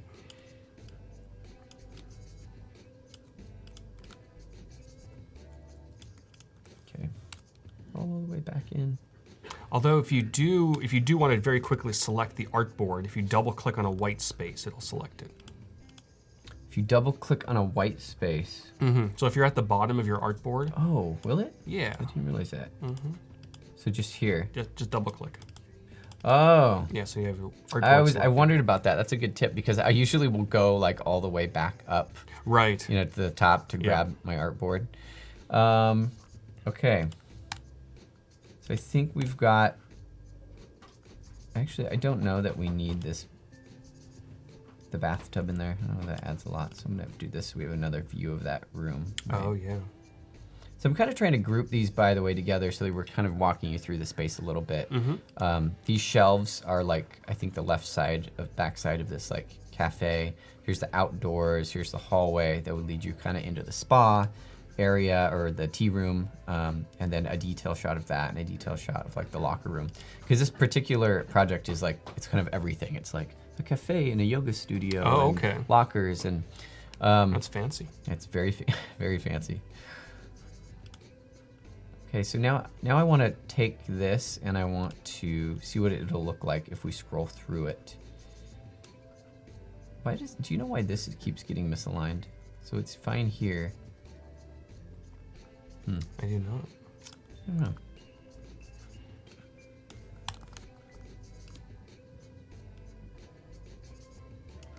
All right, let's push play. So now we're getting walked through process shots. We see the build out. We understand that they're not just doing surface level changes. And then we're presented with these nice, big, bright photos. But they also give you, unlike kind of, we talked about that yesterday, the slider that lets you you have to look at one at a time. Right.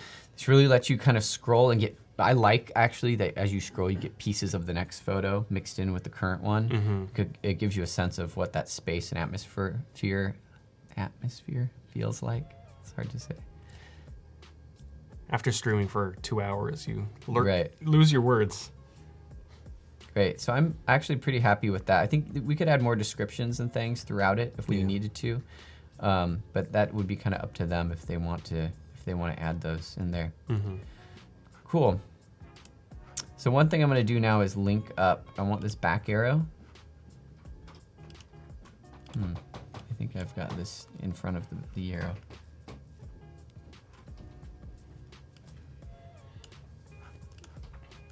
I want to link this back arrow. Oh, I already linked it back. Okay.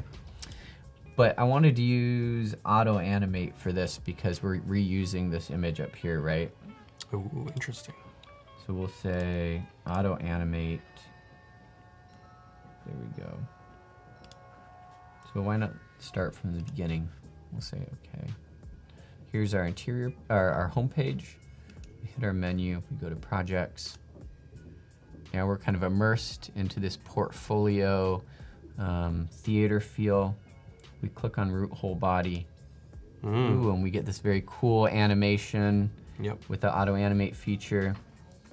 And now we get to look through and be kind of immersed in the atmosphere of this particular project. Nice. It feels nice. And then we can go back, come back here. Very cool. Indeed.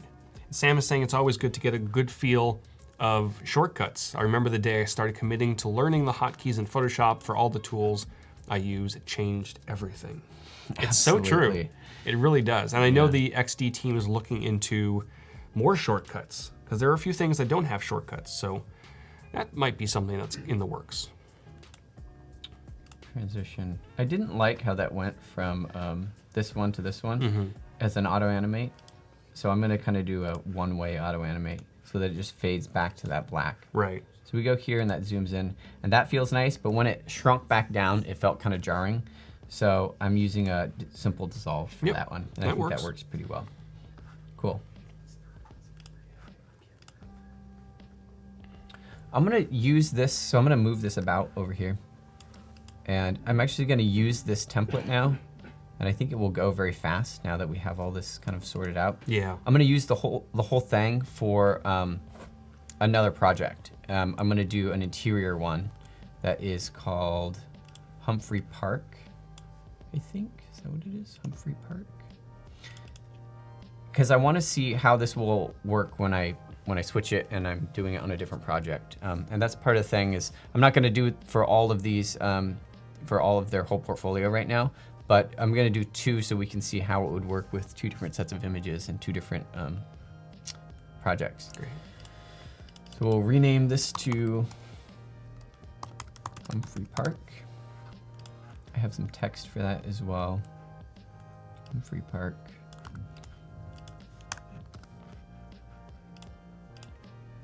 That one you don't need quite as much. And then I'm gonna drop in a hero image. Jared is asking, call me a schmuck, but when I'm making a block or wireframe, where do you get the photo placeholders from? I can put in rectangles, but where do you get those mountains at? I made those mountains. Oh. I have a background in illustration, so The pen tool is your friend. the pen tool is your friend. If you would like to know how the what's the shortcut for pen tool? P. I'm in Gotta be prototype in design mode. I'll show you. I'll show you the mountains. And while you're doing that, Naaman is asking, is it possible to mimic page scrolling functionality in XD? You sort of, yeah, you mostly can. Actually, on Dribbble, I uploaded something. It's kind of like this mobile scrolling. I will find it in a second. On my Dribbble page. There's your mountains. If you want to get really fancy, a nice way to do it is to just create one mountain and then duplicate it and just make it smaller. Ooh, fancy.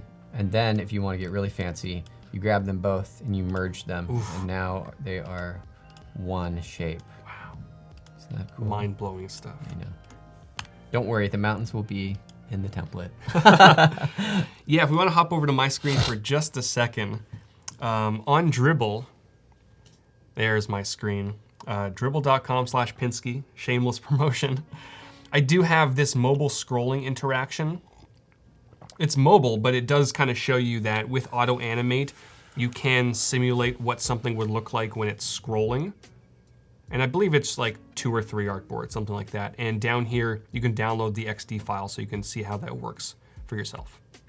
Are we allowed to mention Dribbble? Sure, why not? Behance is down, so we have to mention Dribbble. Oh, this is the worst time to mention it. I love Dribbble. I'm just gonna say. But you know, we can go back to your screen, but I look at them as very different platforms. They are very different. Dribbble is for posting sexy dribble shots, as I call them. But Behance is really great for full projects. Yeah. Showing your start to finish, you know, that sort of thing.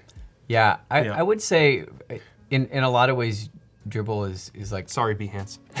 it's like a good place for designers to just like casually view other designs. It's kind of like, I think on my last live stream I compared it to like, it's kind of like junk food versus like a full meal. Right. And so, not that Dribbble is junky, but when I'm browsing it, I'm kind of like, that's what I'm doing. I'm kind of like just consuming, you know, and getting ideas and things. But when I go to Behance, I'm like, you get these big, meaty portfolios that actually show the depth of the work and like the talent of the designer. And Absolutely. So, to me, they're very different platforms for sure. Yep.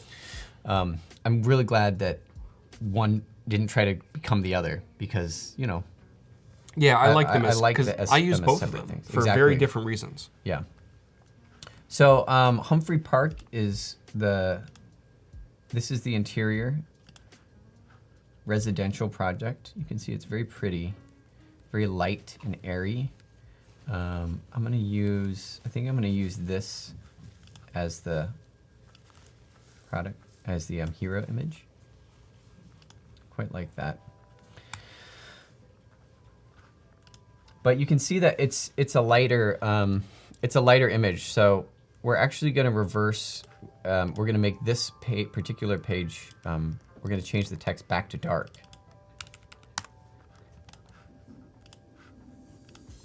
And that's also okay for these project pages to have them have variation and present what's going to work with the particular project. Because part of the goal for me when I worked with the client was I wanted this to be themed. Each of these project pages to really be themed to the kind of atmosphere of the project. So I'm going to change this to a lighter. I don't know that I want it to be that light, but let's sample. We'll sample from over here.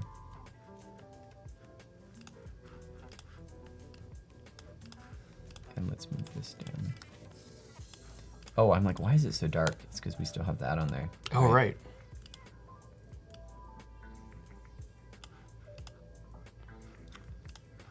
So I'm adding that kind of nice fade. I also think I wanted to kind of go a step further and actually sample the color of the text from here. Maybe a little darker. I think that's kind of a fun way to bring the design elements onto the page. Bring this gradient up a little. And then our header, well, I don't know. We could go dark with that, or we could leave it as it is. I don't know that it's terrible like that. Yeah, it's not too bad. Oops.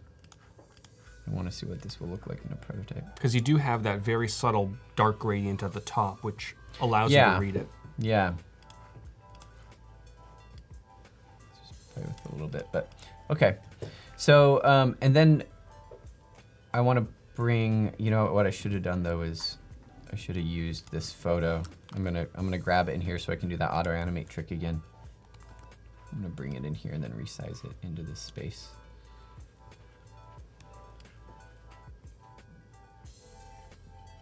Cool. And then I'm gonna grab some of these images here from the process. So this one we're actually gonna do before photos, I think, which it's pretty amazing. This was the basement before. This is actually a basement. And what they did was transformed it from this dark, dingy basement that looks like the basement of most homes into this light, airy, beautiful design. So it's very impressive. I'm sold. You're sold, good. If I ever move to Portland, I know who to call. Yeah, exactly. I'm gonna grab a couple of these. Oh, let's see, that one's pretty similar. Here's the staircase.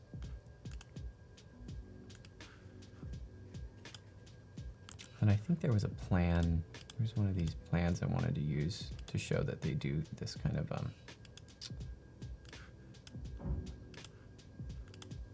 so that's not bad. It just kind of shows that it was ugly and dark and dingy before, right? I'm gonna sample again from the photo.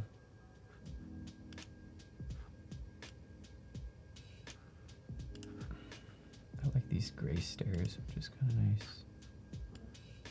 It's hard to tell if that's changing. Is that changing? Yeah, it is. Great. And now I'm gonna drop in some. Now the magic. Some of the magic. Finished. Let's go to this mode. So these wide shots, it really is. It is pretty stunning. That's the same place? That's the same place. Woo! Is that crazy? I would have never known. Look, this is this, you know? That's crazy. Let me zoom in on that. Of course, the nice photography helps, but... It does, but they added a ton of lighting, the wood floors. It's pretty remarkable. It looks very, very different, right? That's kind of the magic of showing this, all this stuff too. Breaking news, Behance is back. It's back. Amazing.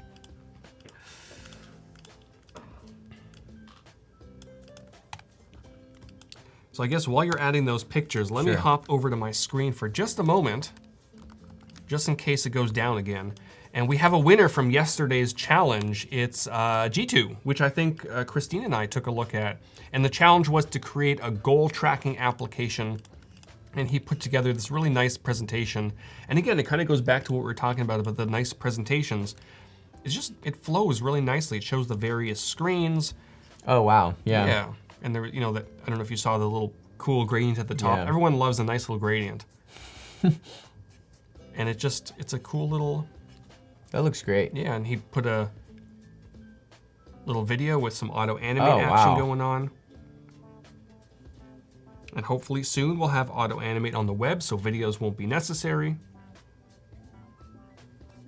Yeah, cool stuff. Nice work. So congratulations, G2. If someone hasn't yet, maybe because Behance wasn't up, someone will contact you on Behance to get you going with your 1-year subscription to Creative Cloud. And now that Behance is back, you'll be able to submit your portfolios for the next stream coming up in just about 14 minutes. Awesome. I'm gonna drop some of these kind of detail shots in there to give you an idea of what these different details look like. And then I'll put some of the bathroom in there too. Nice. Which actually the bathroom shots might do better with these taller, longer ones. Okay.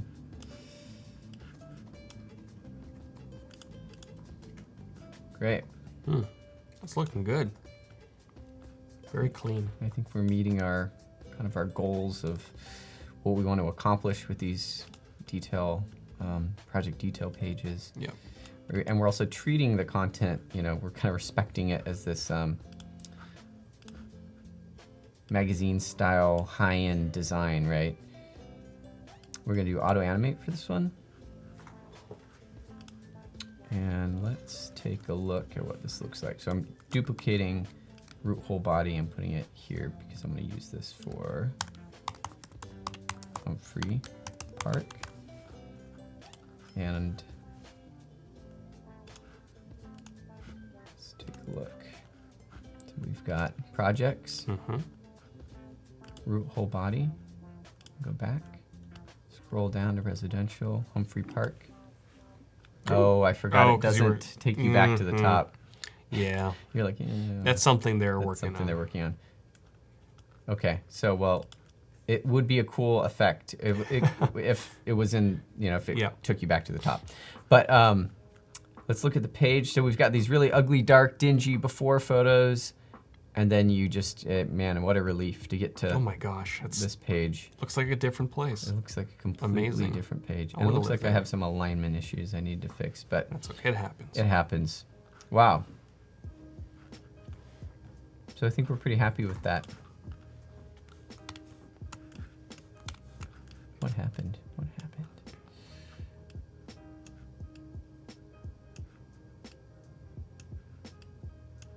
Okay. So cool. Jared has a question now on Behance. So if you're still on YouTube, head over to Behance. We're gonna be checking chat there. Jared has a question about the mood board yesterday. Do you ever choose photos first and then extract usable colors from them instead of vice versa? Yeah, I do think you can do that. I feel like with something like a portfolio website, that's harder to do because every product is different and it all has a different color scheme. So, but I think, yeah, definitely you can kind of construct the mood board in whatever way feels best to you. And it also depends on what the project is. So if you're doing a completely rebranded design for someone, they may not have photos at all. So you may want to grab a bunch of nature photos, sample the palette and build it off of nature because that's what the brand is going to be, is centered around, you know, kind of a nature theme or something. So yeah, I think you could go about it in different ways. The key thing is that you are just making all those elements really tie in and work well together to present that kind of atmosphere, right? Yeah, and if you do want to pull colors from either photos that you might have lying around your house or real world environments, Adobe Capture does that. Oh, so you can basically point the app in your phone at an area and it's going to sample certain colors, and you can kind of adjust the map as you need to. It's kind of neat. Oops. So I'm going to move on to this About page. We have 10 minutes, but you know, this page doesn't require much actually. So I think we may actually be able to do it. We have 5 minutes left. We have 5 minutes. 5 minutes before we wrap up. And Winston and Warmack says, hi, Josh. Oh, hey, that's my cousin. Winston and Warmack is their band, so you should check them out. Ooh, okay. If you guys want to listen to some amazing music, there we go. Check that out. What am I doing here? Okay. We've got 5 minutes to make an about page. We do. 4 minutes and 15 seconds. We can do it. I'm not worried. I'm not even stressed.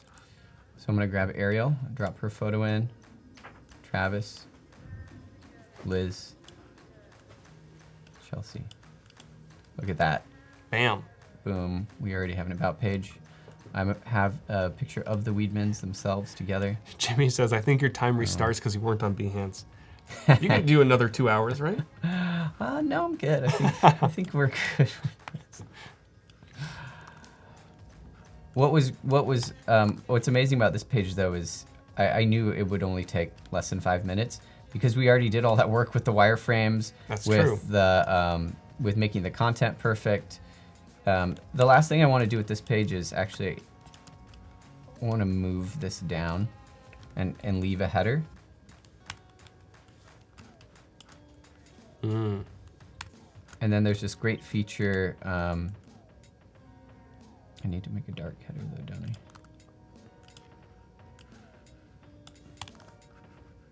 I'm just gonna ungroup it. Ungroup.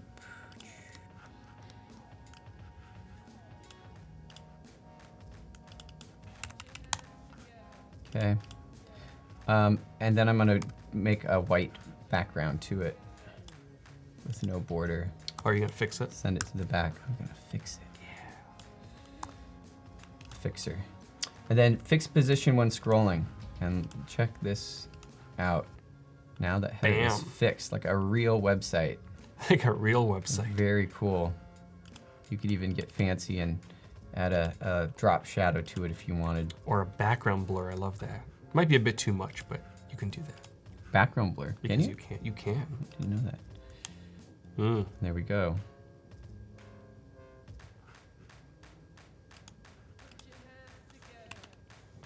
The last piece would be to, link up some of these things. Yeah, and while you're doing that, kind of give us a recap of what you've accomplished over the last 3 days. Yeah, man, look at that. Look at this great artboard. So we started on this interior design website all the way back with block framing, moved on to wireframing. Mm-hmm. A lot of framing. It's a lot of framing. These were the block frames. We went to the wireframes. I want to pull those up just so we can have a look back in time. Got these great wireframes going. Very simple, very clean, not too complicated. And then we went on to these mood boards, and all these templates will be up at some point. And you guys got to vote on which one was the best. Unfortunately, the client did not agree with you. So we went with concept 2, the bold, chunky, creative. And then that led us to the last stage, which was to create this, this mock-up. And here's the end result. We've got animated slide-out menus. We're using auto animate feature, and we used the flip function to get some of these images just the way we wanted. And I think we've created, hit all the goals of what the project was to make something that really showed their skill set and what they were capable of. And I'm pretty happy with the results. Hopefully you agree. Awesome. Cool. So to wrap up, where can people find you if they want to see more of your work? If you go to iwata.io, that's my website, and then I've got links to, whatever social media, which is very little, that I'm actually on. Awesome. Well, thanks so much, everyone, for joining us. Today was a little bit of a juggling act, but a lot of people joined us on YouTube, which is great. And now we're back on Behance. Coming up in just a few minutes, we have Hiba coming with Melody. So that's going to be fun. They're going to be designing some cool Fortnite stuff. And then after that, Christine's going to be back with me at 1 o'clock. Great. Awesome. Thanks so much. Thanks again, everyone. It's been fun. See Bye. ya.